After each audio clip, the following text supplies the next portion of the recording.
Mutton వేసుకో బా. Mutton వేసుకోవాలి.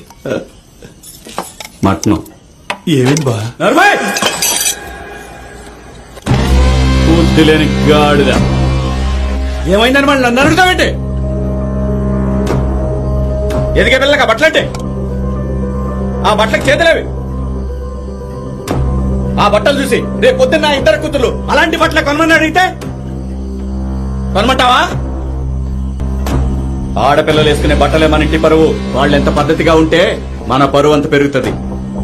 కన్న కూతురికి బట్టలు కొంట చేత కదు కానీ మళ్ళీ మటన్ వేసుకో బావా అంట. మటన్ వేసుకో. ఆడికంటే ఏం తెలీదు, ఏదో కొని తీసుకొచ్చాడు. మీకేమైంది ఆడాళ్ళు? అడగాలి కదా ఏంటో బట్టలనే. ఇంకా బెల్లం కొట్టిరా చూతారంటే ఫస్ట్ ఆ డ్రెస్ మార్చండి. ఆడపిల్లలు పెంచడం అంటే ఆషామాషి కాదు. జాగ్రత్త.